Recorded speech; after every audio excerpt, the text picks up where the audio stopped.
Disclosure is a process. It basically focuses on revealing to the general public what is the truth behind extraterrestrial life. Disclosure, as it's defined in the activist advocacy work that I'm involved in, is very specific. It has a capital D, and it is the formal acknowledgement of the extraterrestrial presence by the governments of the world, starting likely with a single government breaking the ice. Disclosure really means for me the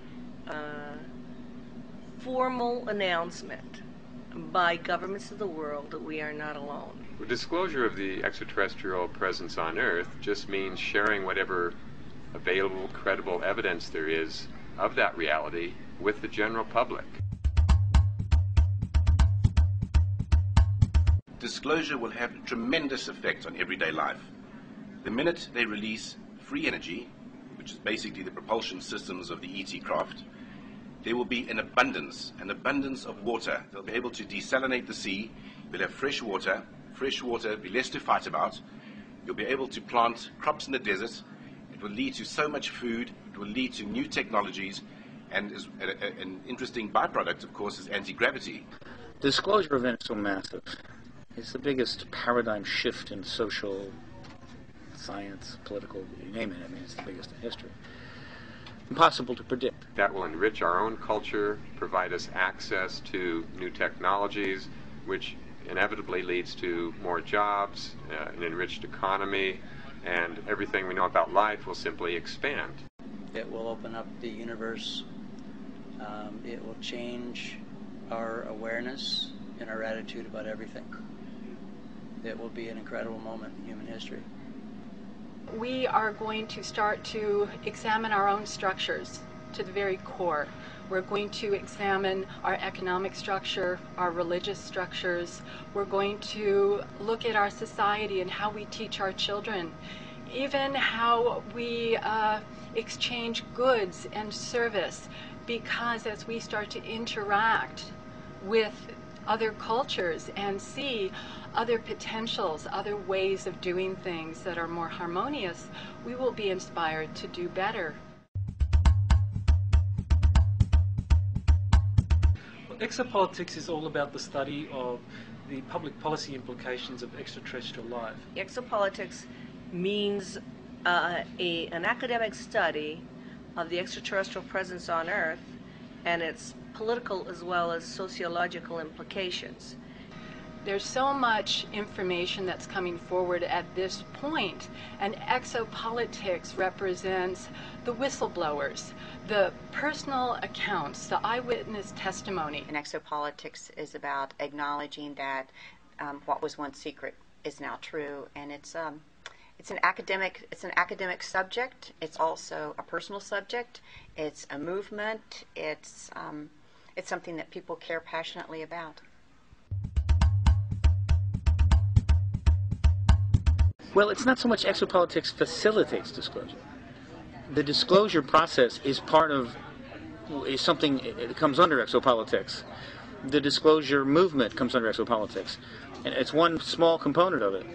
Exopolitics will eventually come to include galactic diplomacy, or treaties and relationships with other civilizations. But right now it refers to things such as the government actions and the government positions, the truth embargo, how people are dealing with the issue. And within the field of exopolitics, there is an advocacy movement called the Disclosure Movement. And that movement, obviously, if it succeeds in getting disclosure, will certainly cement the field of exopolitics once and for all as part of human society. We may be a pain in the neck to disclosure. So as far as, from one point of view, we could be seen as threatening those powers that want to keep a secret. With the other point of view, people like Michael Salla and Jeff Peckman and even Stephen Bassett present such a powerful argument, and they are so logical and so well documented that it could be seen as facilitating the truth. Exopolitics builds up a huge cannonball of consciousness which will bash down the shadow government's Berlin Wall. This will finally lead to a planetary voice where all humans will be represented by consensus. In such a state, the ETs would recognize us as a civilized society and would be welcomed into the galactic family.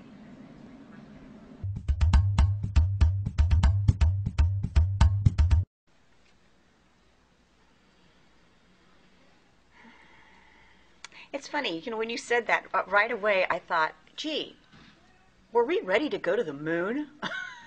Were we as a people ready to go to the moon? And I have to say that some of us were more ready than other people. I mean, some people were saying, oh, this is a waste. NASA's just a waste of money, and why are we doing this? And then some people were like, oh my golly, I want to grow up and be an astronaut. And other people probably didn't even pay any attention to any of the space launches.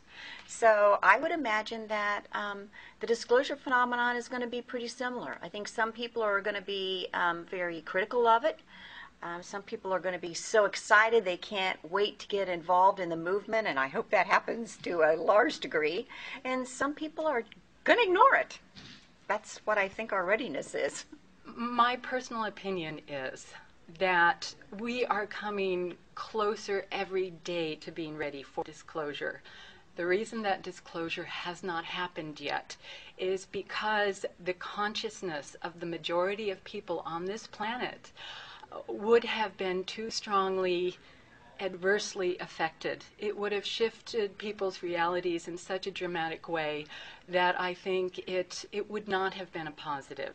There was a very important poll by the National Geographic in 2005, and that showed that 72% of people that were sampled on the question of how would you respond to extraterrestrial life, to the discovery of extraterrestrial life, 72% said that they would be optimistic and hopeful.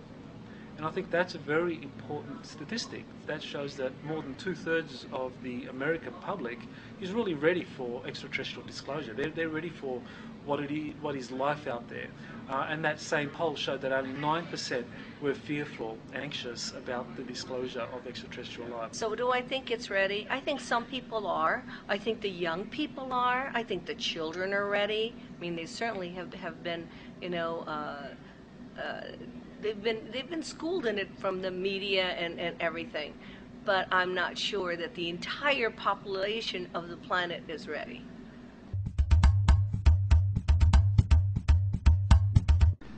There's two recommendations that I would have for helping, at least in the United States. One is to go to extracampaign.org and push a button that says how to file a ballot, how to start a ballot initiative, because that's the way that people can pass laws irrespective of the elected officials. And one of those laws could be just to require disclosure of this information to the general public. And the other would be to find some occasion, some opportunity to write articles about what you know and try to get that into the mainstream news in any way that you can. I think people can help with the disclosure process by really just telling as many people as they know about what they have found in their own research, in their own investigations. I think disclosure is very much a process. It's a social process in many ways. That is educating people. One of the themes of this International UFO Congress is educating people about UFOs one person at a time. And I think that's very wise, that we really need to do this with each person going out there, telling loved ones, telling friends what they know about extraterrestrial life. And even though there are challenges in doing that, sometimes one has to face ridicule and skepticism, but nevertheless, the more people that are prepared, the better for what lies ahead, because I think the information, when it is released in an official way, will come out very, very quickly and just overwhelm people's capacity to understand and digest it all. It's very, very, very important that everybody gets together and is open about the fact that there's an extraterrestrial presence. It shouldn't come as a surprise, and we should not ridicule others. This is another very, very important fact. Stop the ridicule, stop laughing, get down and research and read. All the information about the extraterrestrial presence is in our libraries, it's on the internet, and people can access it quite freely.